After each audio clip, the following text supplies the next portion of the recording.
Good afternoon. Welcome to Torn in Two for this lovely February 26th in the ski town. This is your political show, Torn in Two. The weather outside is 42 and sunny, and you can expect that kind of weather. Snow tonight. The rest of the week, you can expect this kind of weather. Um, I'm your host, Gregory T. Roberts. We are here. Let me take care of some housekeeping first. Thank you for listening. Do not touch that dial because we have some great guests today. Um, if you're listening and you want to be a part of the show and you give us your questions, you can watch on our Facebook sites, WUVS 103.7 The Beat or M106. I tell you what, we have a lot of stuff to talk about. And while our guests are loading up, PA, are you available to talk, sir? Hey, PA, how you doing, sir? I'm doing good, boss. I want to talk to you for a second because we had a chance to make just history, but great news. Why don't you tell the people about the great news that we have? Earlier this week, we closed on 8,400 square feet building, 3100 Glade Street. It features 5 suites. We have already have a tenant there, and we will be occupying 2 of those suites, combining them together. 3100 Glade Street is the last street before you cross over Seaway Drive over to Northern Shore of the beautiful office complex. And we want to thank Larry Hines for his $185,000 equity donation to us to make this thing possible. And thanks to the community, it's going to be an excellent opportunity for growth from us. We started off with a 300 square feet office 19 years ago. From there, we went to a 600 square feet suite at Seal Power Building. Then we bought this building with cash about 11 years ago and have outgrown this location. So the Creator continues to bless us, and we're so grateful to this community for his unconditional support. Actually, it started in a basement. Oh, yeah. Well, yeah. I mean, if we want to be real about it, it did start in my basement on 2300 block of Baker Street when I chartered up the nonprofit and took my little retirement from the prison. And Cat threw the chips all in. And hey. How does that feel from going to the basement and going the steps that we are right now? Man, it's amazing, G man. It is. I get teary eyed sometimes when I'm by myself because you never know where this journey is going to take you. You know it's fulfilling because you're doing something that you love to do. You know what your purpose is. But you never know where that journey is going to take you. So it's been it's an unbelievable feel, man, to know that we started from the mud, man, getting out there. Yeah. You know, we didn't have no big backing, no big corporation backing us. This is all grassroots. Now, we've been fortunate along the way to get some good people, good business behind us, but it hasn't been easy. And to see that hard work does pay off, treating people good, believing in God, and having good values, man, it pays off. And God is still blessing. Since Monday, I had incredible what he's doing. But I really wanted to get you on to talk about it a little bit. I really appreciate it as a board member and as your partner. I just really appreciate your hard work and the staff here, that all the things that you guys do. Thank you for being there. You're a very active board member. You're very engaged, and just having your presence is helpful to our organization. And you bring a lot of expertise. I'm very happy about our next guest. If he can get logged back in, because he brings more to the table. There he is. Matter of fact, PA, I'm going to let you introduce because it's a special introduction. How you doing, Mr. Churchwell? You know what? I'm blessed and highly favored, man. Every day above ground is a great day. Well, I'm going to let PA make the introduction. This is my big brother. As a businessman, as a friend, I seek counsel from my big brother. and he's always gave me the truth. Always gave me guidance. I had the honor to serve on his board at West Michigan Therapy. I saw how he got it out the mud and how he put it in for this community. I saw this brother bring kids into his house where he brought kids in when his house is already full, but he made sure he found room for people who really needed help, kids who are homeless, man. I saw him take money out of his pocket to help folks. I saw this brother. He's about Muskegon. He's about our people, and so we're honored to have Louis Churchwell on the West Michigan Community Health Network board. Brings a lot of credentials. Yeah. Our newest and latest board member, Yes, Mr. Louis Churchwell. Thank you so much, and thank you so much, PA. all right, you're welcome. Thank you. All right. Mr. Churchwell, you and I have known each other extensively. Our families grew up together. I watched you as a basketball coach. I worked for you at just your resume is extensive. And I've known you for years. How are you doing today? Man, I'm good, Greg, and and I have to reciprocate all those things you said to me. Of course, as long as you know me, I've known you. So Yeah, right. and you've always been, a man of good character and upstanding, and it kind of alludes to the fact that I was always in company of good people, and so I had no other choice but to do some good things. It makes a difference. It makes a difference. Hmm. Bless you, sir. Thank you. That was too kind. The check is in the mail. Okay, man. I brought you on today because I wanted to talk, and it was great that we had PA on. Yeah, I want to talk to you. Just to put you in a box is impossible with your experience and all the stuff that you're doing. But I want to talk to you about school and the things that are on your heart. But I also want to talk about people to reinvent themselves in this pandemic. There's so many things going on. So let's break the glass and get rid of the smoke, and let's dig in this thing. Okay. You have served in this community for over 35 years plus in some way or another. You've been married for 35 years. Your resume is just extensive. Tell me a little bit about yourself or people that don't know you. Basically, I'm real simple. Uh, I'm a very nonchalant type of person. I like to do the things that are right. I like to keep things simple all the time, and I like to focus on positive things instead of negative things. If I'm confronted with a negative, then I have an opportunity to do something to uh, rectify that into a positive. If there's a problem I'm presented with, I like to try to find solutions and answers. And I look at people, kind of the same way. When I see a person that's not doing well, I don't look at them as a scab or something that's a real negative. But I'm drawn to want to help that individual achieve and get to the next level. So when you see me, everything you see is what you got. I keep it all up front. I believe that a person should live their obituary.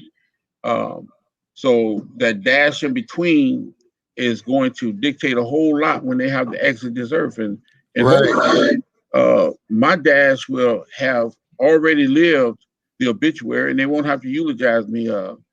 Just say what they want to say and send me home with the big guy. Okay. Now, with you and the school board, what is happening with the school board currently? There are extremely a lot of challenging. It's very, very challenging. Amidst this pandemic, there are so many things that are challenging, and so many things that are threatening the very core and existence of the way we deliver education today. And that sometimes is unnerving and frightening. But what we're trying to do is to stay ahead of that curve and put things in place that would allow for our scholars to come back to school in the same fashion as it was when they left, but Mhm. better, with some Okay. better tools and better opportunities. Do you see that happening soon? Is that going to be something that like happens the beginning of the school year next year? I think it may even go beyond the school year next year, Greg. I think we'll see some semblance of what the school should look like the beginning of next year. I know President Biden is rolling out his plan, and they're rolling, fast and furious. But I think at this point in time, there's been so many students from every school district that's scattered all abroad, and a lot of students that are not even going to school, but doing homeschooling and staying at home. So it'll be very interesting to see that once things start getting back to normal and the school doors open, will those kids return back to school? We're Mhm. focusing on plans at this point in time to stay in touch with those students to try to make sure that they're going to come back when the school opens its doors. Okay. What do you say to those parents out there that are frustrated because their kids can't go to school as a board member? Because I know that it's hurting you as well. That something like the pandemic that you couldn't control, but you want to get the kids into school safely. What do you say to those parents? We we with you, we feel you. We believe that the students being in school is the best learning environment that they can have to actually be there amongst their peers and to go through the process of schooling. I think at this point in time, the reality of it is that there's been so much outside interference in the form of individuals creating and fears that have uh, gripped hold to the educators. Hmm. And the teachers and the educators are afraid until they all get the vaccine, um, they're going to still be kind of skittish. But once they get vaccinated, we'll see that those kids will get back in school and we'll be able to go ahead and go about school as it's supposed to be. At this point in time, I ask you to understand what those fears are of those individuals that are not vaccinated. And once those teachers get vaccinated, I think you'll see them welcome the students back into school with open arms. We are already taking students back into school. Hmm. At Muskegon, we've got the elementary and lower level kids in, and then we're graduating to the higher level of students. I want to congratulate you guys. The millage has gone through. How excited are you guys about the millage going through? Man, we're very excited, man. The only drawback to it is that we're not able to relish in the excitement that we want to because of the pandemic. And a lot of the things that we're able to do, we're not able to just relish in that because, again, these are the pandemic has created, such a weird, crazy atmosphere. But we're doing a lot of things right now.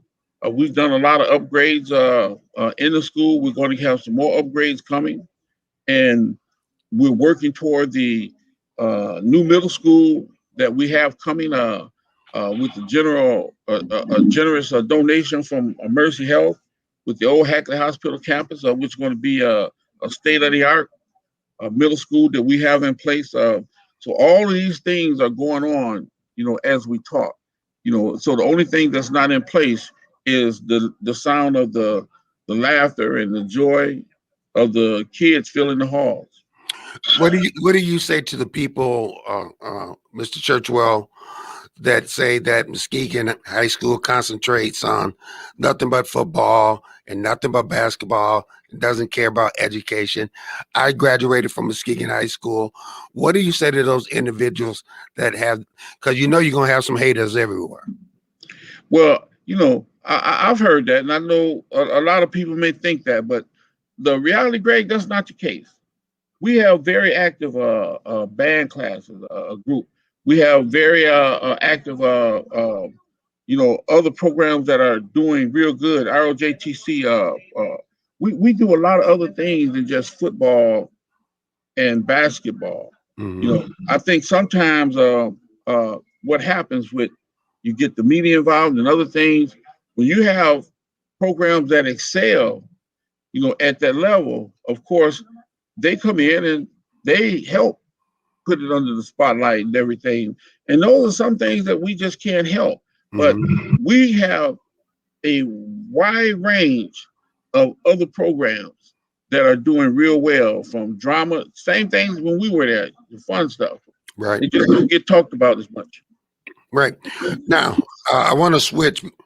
We're going to have you for 13 minutes. I want you to know that you're welcome to come back anytime on this show and we talk about anything. But I want to switch and have you put your other hat on. What do you say to people right now? Because suicide's up, um, domestic violence is up, mostly to do because of the pandemic. I want you to switch hats and talk to us about how do we deal with, and this political climate is putting people over the edge. Now, what do we do right now to switch that? Well, I think right now uh, we're in a pickle. We're in a bad situation.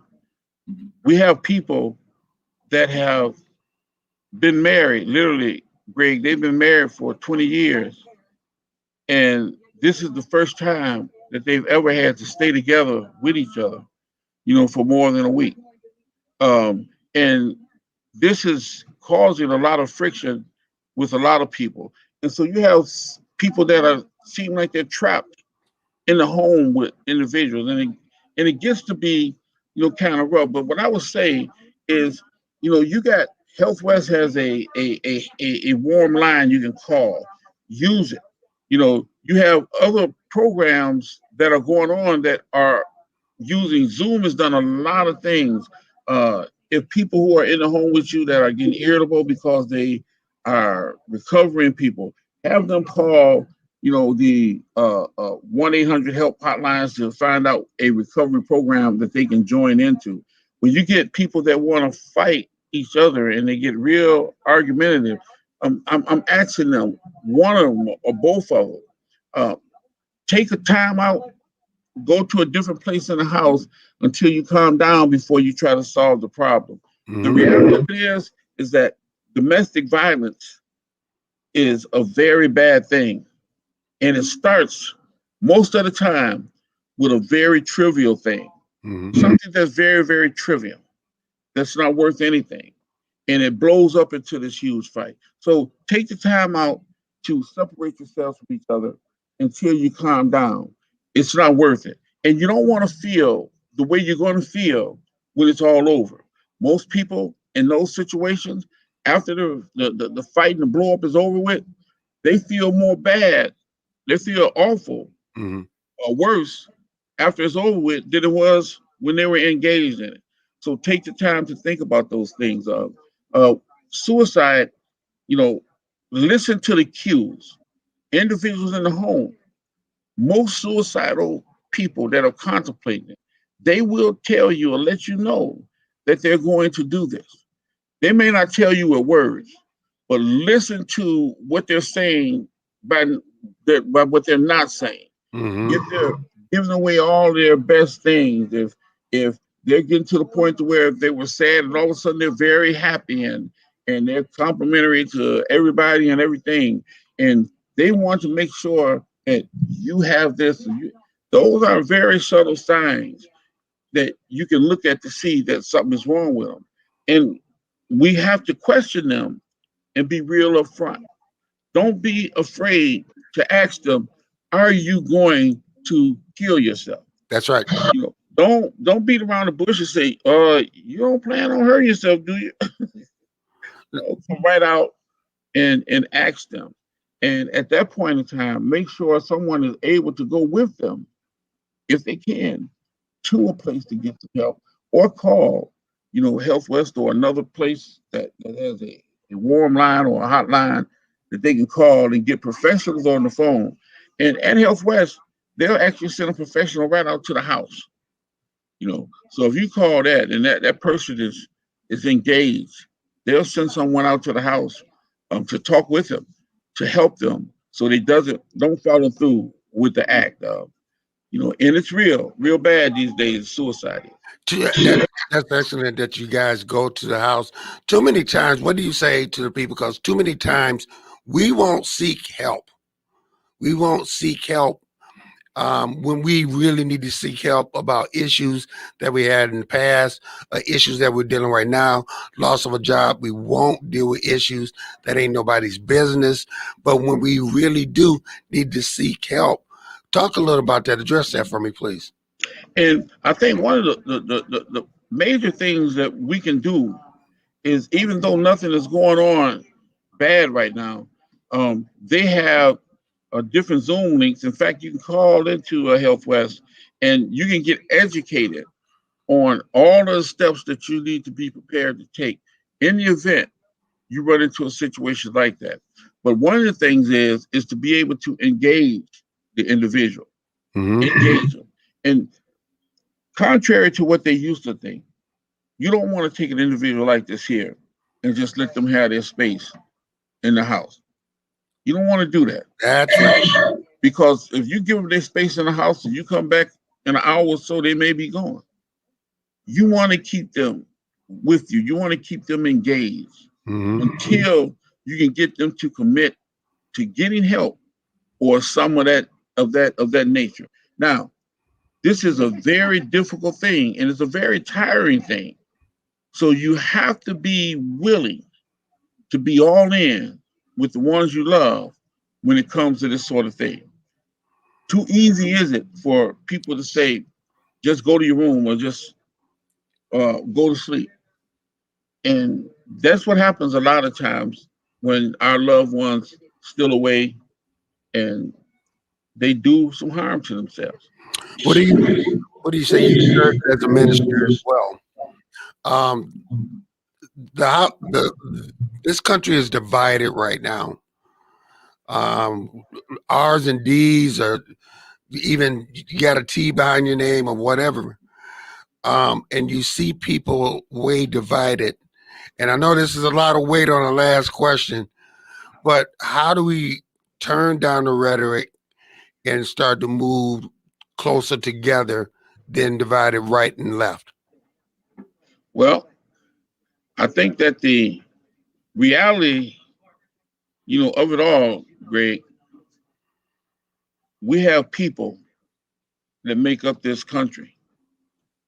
And when we have people that make up this country, they may have different things that they choose to believe in or different sides that they choose to take. But the bottom line, most people want to be loved, feel loved, and be happy. Even the people that are doing hideous things want to be loved and feel happy. Mm-hmm. What we have to do is to find a way to come along together. Forget about Republican, forget about Democrats, forget about all this rhetoric about parties, and come together as one nation and one people. Mm-hmm. Some of the things that we're struggling with, we've created them ourselves.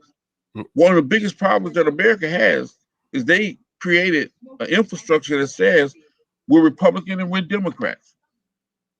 Understand this. The Bloods, the Crips, the Blackstone Rangers, the Po' Boys, none of those gangs, affiliations, can even compete with the two biggest gangs in the world. That's right. And you know who the two biggest gangs in the world are? I know. Say it. Your Republicans and your Democrats. Until they stop exhibiting gang-like mentality, these other people are going to continue to pick up gang-like mentality. You see, if you're a Republican, they'll do wrong just because the other Republicans say we're going to do wrong. If you're a Democrat, they'll do wrong just because the others say you're going to do wrong.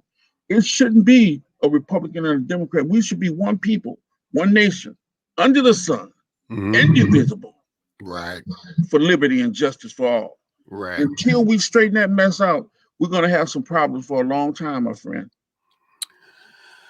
Wow, that is heavy, my friend. Is it anything else that you want to say? I do definitely want to get you back, but I'm gonna leave the last word with you. No, I just want to say I'm appreciative to you guys for doing that. And when I look at you and I think of the days when I was coaching, that tells my age a little bit. Yeah, Man, I love you, man. I'm proud of you, man. Always have been, man. You've been a good guy, man, your whole life. And I won't. Well, I'll say, in the days when they were calling you Meat Cleaver, people don't know that. But man, I love you, man. Keep man, doing what you're doing, man. I love you too. We will get you back on the show. We really appreciate you. Have been watching Mr. Lewis Churchwell, and please, if there's a number that they can get a hold of you or website. Yes, I'm at Health West, and the number they can get hold to me at is 724. That's 231, of course. 724-4540. Don't wait until something happens. Don't wait until you have to bury somebody. If you need help, seek those resources that we have talked about. Mr. Churchwell, take care and God bless. Have a great day. Thank you, sir. God bless you too. All right. That was Mr. Churchwell, and I so love that guy. I so love that guy. And the news, just to let you know, last night, America bombed Syria. So you'll be finding out that was in retaliation of some strikes. That was striking Syria was a attack on Iraq, and we'll be talking. I'm not Iran. Sorry, we'll be talking about this. But there's people. Do you know that there are 22 states right now that are changing voter laws to restrict 22 states and 400 bills trying to restrict people how they vote. So listen, you can't afford to get tired on this politics. You need to get involved. Now, the next guy that I have is a new guy that I've known for a couple of years, but I've grown to trust him. Um, and I'm going to let him introduce himself. But our next guest is Mr. Myrick Harris. Everybody give him a big round of applause. What's up, my friend? What's up, Coach? Can you hear me good? Yes, I can. We can hear you well. How you doing today? I'm doing great, sir. It's good to be on your show. Thanks for having me on. Things are going great today. I brought you on for several reasons, and as I told Lewis Churchwell, with the vast experience that he has, you can't put a title or a box. The same thing is with you. You can't put a title or a box on the knowledge that you have. One of the things that I love with your media and what you do, Myrick, is that I've seen this with Lewis, I've seen it with PA, I see it with you. You take the opportunity to take individuals in and train them. And I was talking to my daughter yesterday, and I said, "What are some of the things that you learned from Myrick?" And she said, "Business. I learned how to cross the T's and dot the I's and what is acceptable, and some of those conversations were uncomfortable, but it taught her to be who she was today." So I want to talk a little bit about that, and then I want to talk about reinventing yourself, because while people have been sitting still during this pandemic, you have been moving. Yes, yes. So let's talk about that. Let's talk about Okay. giving people opportunities and training people when a lot of people are just sitting home on their lazy boys. Well, yeah, Coach, training is a big part of everything that we do. Every day in life, I try to learn something from somebody somewhere, whether they're younger than me, whether they're older than me. And working with your daughter, what she taught me a lot is to look at myself. Because, a lot of times I'm doing 10 things at one time, and excuse me, and I would, get in my way, and she was like, you know what, you remind me of my old pastor. You guys know what you want, you know how you guys want it, and you are very direct on what you want done. And you know, it kind of caused me to look at myself sometimes, like, okay, am I being too demanding? Am I being too tough? Am I being too harsh?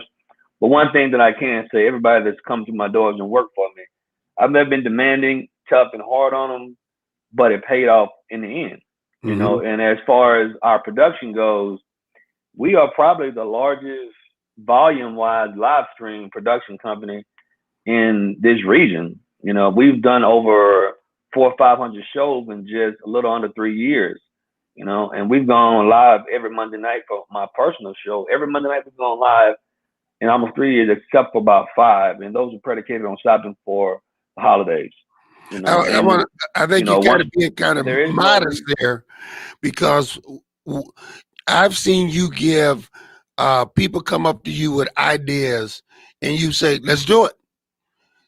You have supported a lot of people. Talk about giving people what I did. You know, they need an idea, and not only you give them ideas, you mentor them on what is correct and what is not correct. Yeah, you know, at one point we had 16 shows a month running concurrently, you know, and it's because I would see people on Facebook and I would say, hey, I like what you guys were doing, you know, why don't you guys think about having your own show? And they were like, I don't quite know. So I would grab them in, you know, I would pull them in, I would, you know, sit down and consult with them and tell them their values and let them see what they're doing on Facebook, you know, just their own show. Why not give it us and let's monetize the show? Let you make your money back off of it. And some of the people that I've dealt with, they didn't quite have the vision, or they didn't quite have, you know, the dream that I perceived in them. But I almost like embedded it in them, you know, by just coaching them along and telling them that they can do it. And you know, some people it's a struggle, you know, because some people don't have what it takes. They don't have the work ethic, you know, they don't have the stamina. Because when you're doing live media, like I say, there are no cuts, there are no retakes. Once it's said, once it's done, the world sees it, you know. Now, you said something that they don't have what again? Because I want you to repeat that. Well, a lot of people don't have the consistency, they don't have the stamina to keep going, you know. I mean, if you look at my personal show, we've done, like I say, we've done a Monday night show every Monday night for almost 3 years, with the exception of maybe 5 at the most Mondays. And I didn't think I was going to keep going. You know, I mean, it takes a lot of work to pull this show off every Monday night, myself producing it, hosting it. And I run everything that you see at the television station. I've designed a system where I've encapsulated everything together. So basically on my show, I'm getting the guest, I'm doing all the paperwork, you know, side, getting all the bios in, all the pictures in, setting the show up on the graphics, setting the show up on all the lower thirds and the quarter panels. I'm running all the cameras remotely. I'm running all the sound system remotely through a Wi-Fi iPad. I'm hosting the show, and while I'm talking to my host, I'll set my host up with the alley-oop to start talking. I'm listening to him while he's talking, but I'm also listening to the show on another device in my other ear 20 seconds later. So there's latency in there, you know. And so I get my host to talk. I get my guest to talking while I'm doing things on the screen. So I've mastered the art of throwing my question out there as an alley-oop to my guest. While he's answering the question, I'm listening to him, but I'm also listening in this ear for sound quality. I'm watching the screen for corrections, you know, I need to make to my cameras. I'm watching light corrections that I have to do. So I'm watching all these things while I'm doing the show. And at one point I had Savannah, I had 4 other people doing these things for me, you know, and I just realized, you know, wow, they did a great job, because everything I'm doing now, they took that burden off me when they were there. And it's a lot of work, and they mastered it. So it really made me appreciate interns and employees working for me, because I realize now how much pressure I actually put on them to make the show go perfect. Now, the reason why I wanted to bring you on, because people say, what does this have to do with politics? Everything.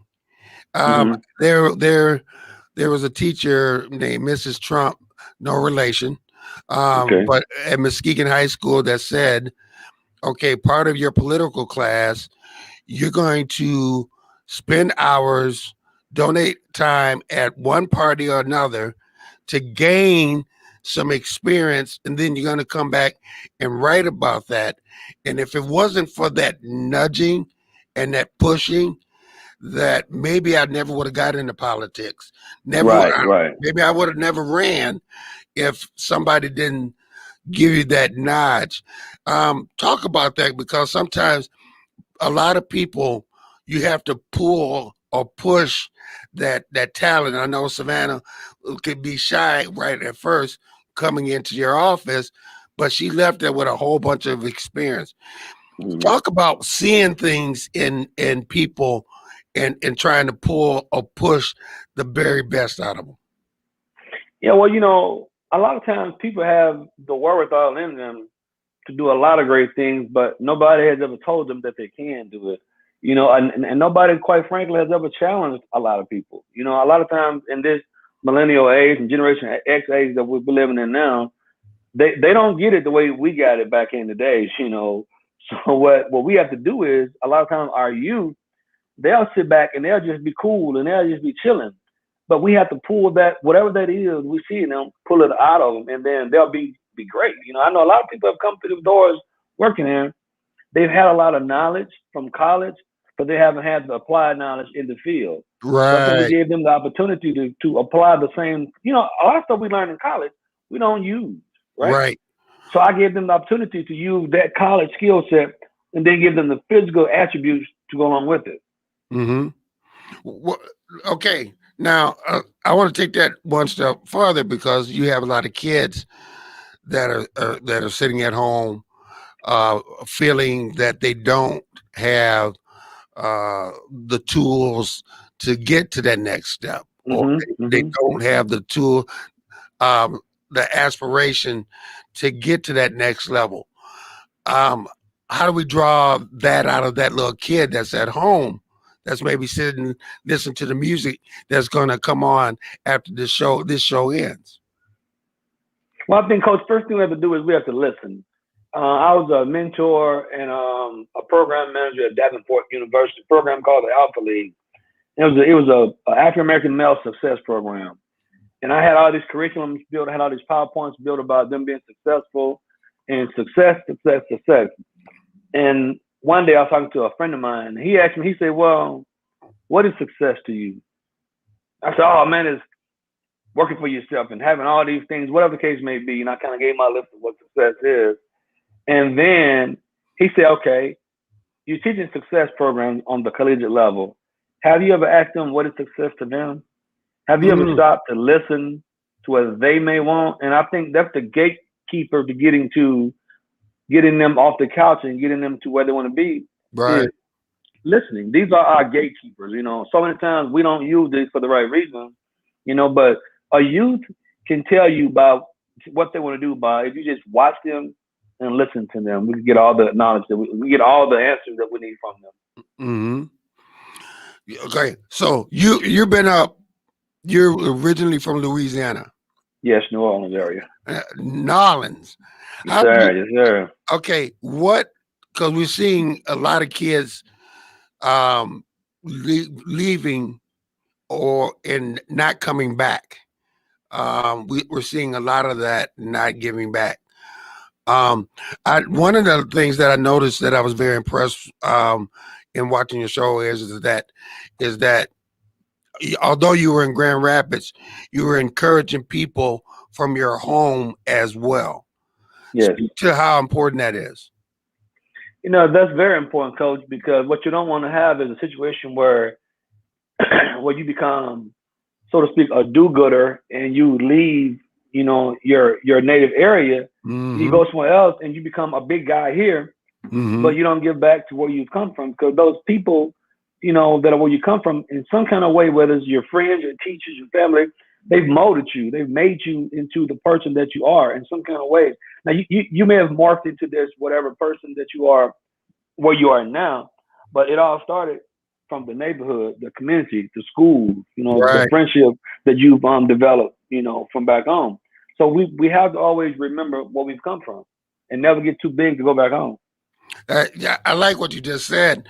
Also, one of the things that I noticed about you, I was sitting up a couple months ago and a friend of mine, Glenn Douglas, is doing this workout program, and I'm going like, I'm too big to do what you're doing. I just can't get there. And he said, walk. Hey, do something. Yeah. Get your butt and start walking. In other words, don't make an excuse.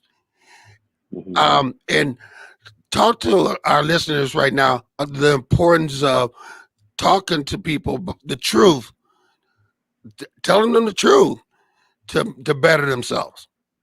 Well, yeah, that's something that I struggle with sometimes because I'm big on feelings and not want to hurt somebody's feelings. But that's been people who worked here, and I had to be honest with them, And then one of my pet peeves are sound guys. I am so hard on audio engineers, and I mean, I'm literally when they come in the door, I don't even want to be friends with them. Just do your job and go home. Yeah, Because I've I know read one sound day. for you, so I know. Oh my God, yeah, I hope it wasn't that bad, man. But yeah, I'm hard on the sound guys because what we say, you guys are the gatekeepers to the message being sent to the world. Because when we say it, I need people to hear it clearly and see it clearly. The two things that people will turn away from your show from is if it's bad quality audio and bad quality video. So I've had to tell some people, you just don't cut it. You're not cutting it, and I can't work with you anymore. Anytime I have to leave my show, go on a commercial, come from behind the set, and take feedback out of the microphone, I don't need you. I do not Right. need you. And so I've had to tell people the honest truth. You're not a sound guy. Okay, I'm going to get somebody here to help you run the sound to teach you the things that I can't teach you. I'm not a sound person, but I know what the end result is. Tyler Perry's not a sound, camera, or lighting guy, but he knows what he wants to see on his production, right? Right. So sometimes you got to just be honest and tell people you're not a sound guy, or you're not an audio engineer, or you're not a production person. Maybe I could use you somewhere else. You can run some wires, but you're definitely not the camera person. Right. Now, I want to talk to you on the political end. Is that we work hard to get guests that are going to tell the truth. You would not believe how many phone calls you would know, because I'm gonna talk to you about it. But finding guests that will talk about, because we want everybody, we want to find out your views and stuff like that, because the only way that we're going to break down these stereotypes and racism and stuff like that is communication, for one. And it's hard to find people that will come out and address these situations. I'll talk about that because you're booked out though. Yeah, we booked a lot of people in this region for this show. I just think in the realm of politics, a lot of people are afraid to speak on politics. We have some shows here that we've done on politics, and we've had Brian Burkhoff. He was running against Houston, I think it is, Senate. We've had him on 2 times. We've had other people on from the city, on. And I think it's just creating a safe space, especially when you're talking about religion, race, or politics. You have to make a safe space for people to feel like they won't be judged or they won't be criticized or belittled because of their beliefs and their thoughts. Everybody's beliefs and thoughts are different on especially those 3 topics. So what we've done is just try to usher people in by constant communication, letting them know their thoughts and their beliefs won't be dampened down. Even if we don't believe in those same things, we won't water down their thoughts. Now, we may challenge their political views, their religious views, or their racist views, be there either or on whatever side they're on, but we would never push them away because of their views. I just think that a lot of people are afraid because they got to go to work the next day, and what if somebody from work watches and hears what they say and they don't want to be labeled as this person or that type of person to the world, for the world to see. And we're reaching around about 86,000 views a month, worldwide. So whatever you say on here, somebody in some part of the world is going to see it, So I think that may be why people yield pause when it comes down to speaking about political issues. Now you said that roughly 8,000 plus. So that means that people are watching and stuff like that. 86,000. 6,000. 86,000. 86,000. Yes, 86,000. Nice. So you got 86,000 people watching. Needless to say, 86,000. There's always going to be one that there are two. You know what? I can always tell when I'm hitting a nerve because I don't get questions. Right. But I don't. You see, we haven't got a question. We're hitting a nerve. In the last couple of weeks, we've been doing that. But the thing is, the reason why I set this up is because there was no truth out there, and no way to. Well, it was out there, but you had to dig through mud to get to it. Right. And speak about when you know you're trying to educate people, you're trying to tell to people, tell people to reinvent themselves. I mean, you have touched so many topics. What do you feel is your biggest obligation to your listeners and watchers? I think the biggest obligation that we have is, like you said, to be truthful. At one point, our show, when we first got started up until the protest that happened here in Grand Rapids, our show was based more along the lines of fun. You know, we drink on our show. Our show's not FCC regulated, so we can talk about anything we want to talk about. And we would drink every night. The show was really founded on me and my co-host sipping tea out of a coffee cup, but it really wasn't tea. So everybody it was some strong tea. Right, we were sipping the yak, you know. So that's kind of like, that's the look that we got founded on, and our fans really like that look. We got these copper cups, and everybody will always talk about sipping the tea. Hashtag don't sip the tea, you know. And, you know, the show became a really, really fun show, and everybody watched. We had people in the audience here.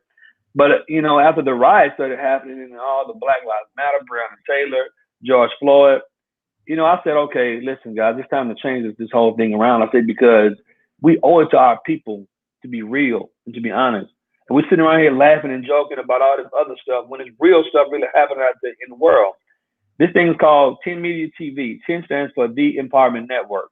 Are we going to empower people, you know, to be better? Or are we going to sit there and make people laugh every Monday night? We got a choice to make. And when we made that... Ding, ding, ding, ding, ding, ding. Hold up. Hold up.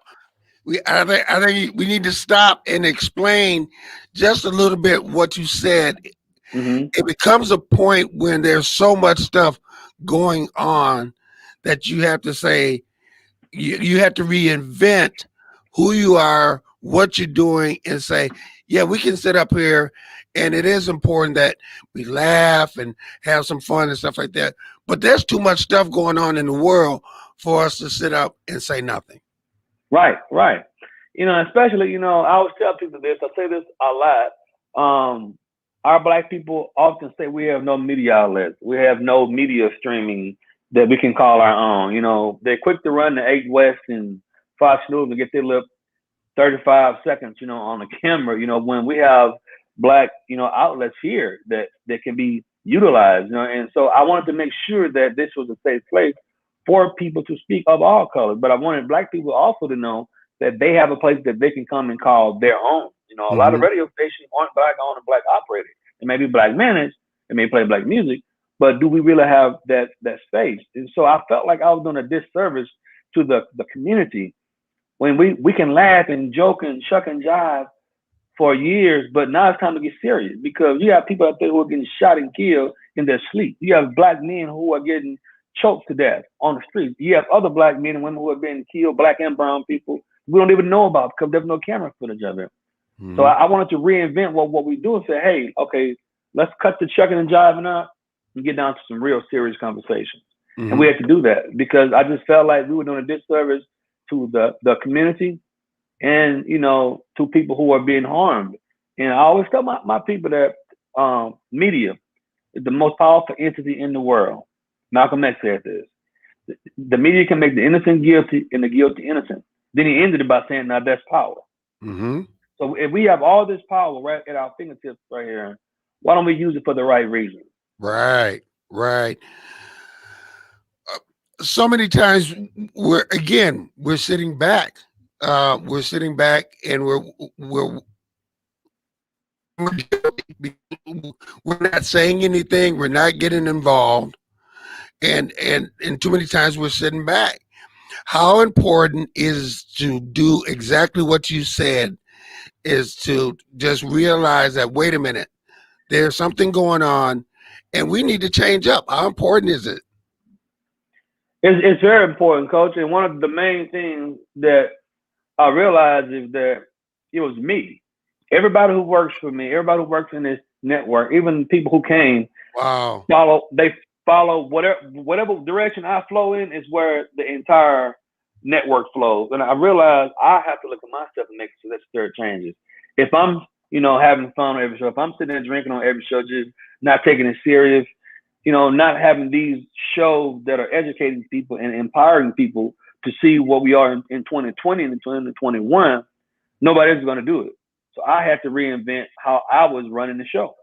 So it all falls back on me self-checking myself, and observing how I'm running things.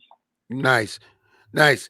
And I think a lot of people don't understand that, or they say that they can't do nothing or they can't say anything and stuff like that.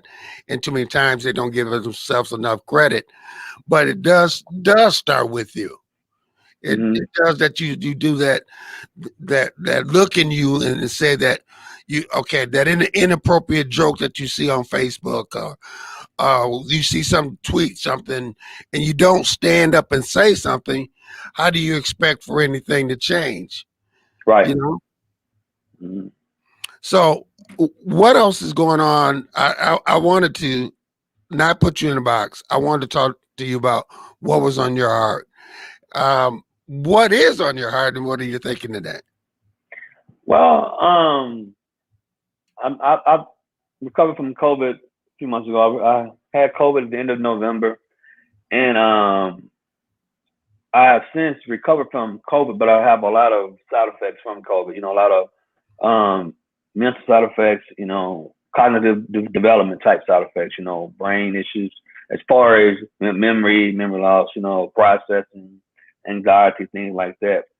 Among some other physical issues that COVID caused. So right now, I think my biggest thing is just trying to stay mentally healthy, because I think if I can keep my mind healthy, it will usher my body to stay healthy. So right now, just kind of stepping back from a lot of the things that I do. I have a lot of hats that I have to wear, and I think right now, just taking some of those hats off, getting people in that I can delegate these things to spending more time being healthy. Because if I'm not healthy mentally or physically, none of this is going to even be here.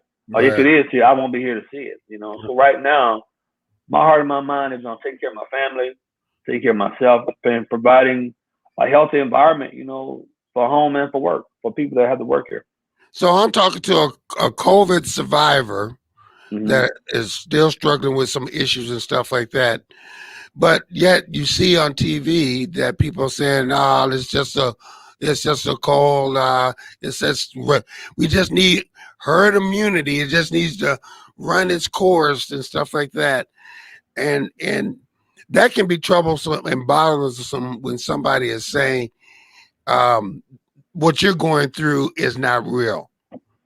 Talk about that. Yeah, man. I tell you, after I got over COVID, I had some really gruesome stories, of just how the fever just wreaked havoc on my body, and on my brain, and the inability to sleep, the inability to wake up. When I would sleep, I would pray to die. When I wake up, I would, pray to die, and then I would pray to live. I didn't know what I wanted. I didn't know whether I wanted to die or live. But the pain was so excruciating. It's like, okay, I don't want to go to sleep because I'm afraid of what's going to happen while I sleep. Wow. I don't want to wake up because when I wake up, I got to deal with it all over again tomorrow. And I've had fevers before. I've had the flu before. This is nothing like the flu. That's going through COVID, not the after effects of COVID, going through COVID. It's nothing like the flu. I think people that say those things are people who had COVID. It wasn't that bad. My family had it. My girlfriend had it, and she had it for maybe 3 days. And she couldn't understand why I was so sick, because I had it and I'm okay now. I don't even have a cold no more after 3 days. So I lay there for 14 days, man, couldn't move, couldn't pick my head up, So I just think that people have to be understanding to know that it hits everybody different. It could be your age, it could be whether you have pre-existing conditions, it could be your gender. Because I've heard also that it the way the protein works, it hits male harder than it hits female. Mm-hmm. You know. Mm-hmm. So yeah, people that are saying those things have to really thank God that they didn't get the dose that a lot of other people have got. Now, I didn't have a real bad dose like some other people have had respiratory problems and they couldn't breathe. I never lost my smell and taste. I never had respiratory issues. It just hit me with that fever, and I could never get that fever to break. And I don't know whether you know what a bad fever do to you. I was hallucinating. I was talking to dead people. I was actually having conversations with dogs. I hear that. I was out of my mind, man. And I would go to bed, and I could feel myself hurting in my sleep. And I could see myself looking down at myself, just in excruciating pain. And the dreams with the pain, the dreams were like either I'm getting stabbed or I'm getting shot or I'm getting beat up or trampled. Wow. And I'm dreaming these things are happening to me, but it was just the pain from the fever. But in my mind, I'm asleep. I'm having dreams of how I'm getting the pain. It's crazy. Wow. Myrick, listen, hey, you have an open invitation on the show anytime to talk about anything. I want you to talk about in this last minute or so of anything that you want to address.